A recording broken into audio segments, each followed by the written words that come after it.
வாங்க இன்னைக்கு நம்ம யுஎஸ்ஏ தமிழ் இனிது சேனலோட இந்த பதிவில் இந்த கொரோனா பெருந்தொற்று காலத்தில் நம்மோட நுரையீரலை எப்படி ஆரோக்கியமாக பலப்படுத்தி வச்சுக்கலாம் அப்படிங்கிறதுக்கு என்னென்ன வழிமுறைகள் இருக்குது, வீட்டிலேயே செய்யக்கூடிய மிக எளிமையான முறைகளை பார்க்கலாம்.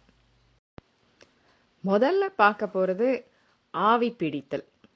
இது இப்போ மருத்துவர்களால் ரொம்பவே பரிந்துரைக்கப்படுது. இந்த கொரோனா பெருந்தொற்று காலத்தில் நிறைய மருத்துவர்கள் இந்த ஆவி பிடிக்கிறத பரிந்துரைக்கிறாங்க. இந்த ஆவி பிடிக்கிறது நமக்கு பாரம்பரியமாக நம்ம செய்கிறது தான். சாதாரண வெந்நீர்லேயே ஆவி பிடிக்கலாம். கொஞ்சம் நேரம் இருந்ததுன்னா அதில் கொஞ்சம் ஒரு சிட்டிகை மஞ்சள், ஒரு சிட்டிகை உப்பு இது கலந்து கொதிக்க வச்சு அந்த கொதி நீரில் வர ஆவியை நம்ம ஆவி பிடிக்கலாம். இதுவும் நம்ம வீட்டில் சுலபமாக செய்யக்கூடியது தான். அடுத்தது இன்னும் கொஞ்சம் நம்ம வீட்டில் துளசி, கற்பூரவல்லி இதெல்லாம் இருந்ததுன்னா அதில் ரெண்டு ரெண்டு இலை பறித்து கொதிக்கிற தண்ணியில் போட்டு கொதிக்க வச்சு அது கூட மஞ்சள், உப்பு, அதுக்கப்புறம் கொஞ்சம் கிராம்பு இதையும் போட்டு கொதிக்க வச்சு ஆவி பிடிக்கலாம். இப்படி ஆவி பிடிக்கிறத செய்யும்போது நம்ம நுரையீரல் நல்லாவே பலப்படும். இந்த ஆவி பிடிக்கிறத எல்லா வயதினருமே செய்யலாம். சின்னவங்கள்லேருந்து வயது முதிர்ந்த பெரியவர்கள் வர அனைத்து தரப்பினரும் முடிஞ்சால் தினமுமே செய்யலாம். சுலபமாக செய்யக்கூடிய ஒன்று, அதிக நேரமும் எடுக்க போகிறதில்ல.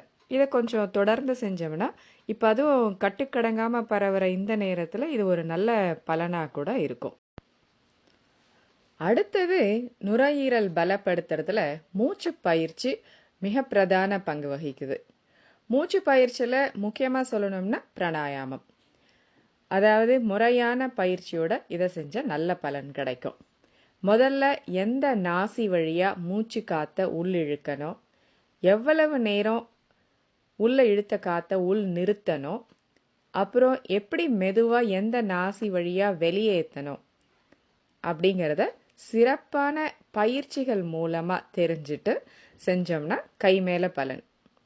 இது நுரையீரல் பலப்படுத்துறதுல மூச்சு பயிற்சி ஒரு நல்ல எக்ஸசைஸ், லங்ஸ்க்கான எக்ஸசைஸ். நம்ம இப்போ இந்த பதிவில் பார்த்த ஆவி பிடிக்கிறது, மூச்சு பயிற்சி இதெல்லாம் பெரும்பாலும் அனைவருக்குமே தெரிஞ்ச விஷயங்கள் தான்.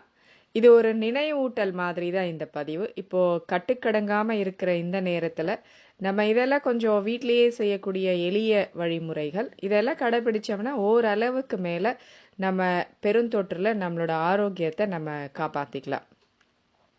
நீங்கள் எந்த மாதிரியான சிறப்பான வழிமுறைகள் பின்பற்றுறீங்க இந்த பெருந்தொற்று காலத்தில் அப்படிங்கிறத கீழே கமெண்ட்டில் பதிவு பண்ணுங்கள். அது அனைவருக்கும் உபயோகமாக இருக்கும். பதிவை தொடர்ந்து பார்த்து நம்ம யுஎஸ்ஏ தமிழ் இனிது சேனலுக்கு ஆதரவு தர்ற அனைத்து சப்ஸ்கிரைபர்ஸ், வியூவர்ஸ்க்கும் நன்றி. மீண்டும் மற்றும் ஒரு சுவாரஸ்யமான பதிவில் சந்திக்கலாம். நன்றி.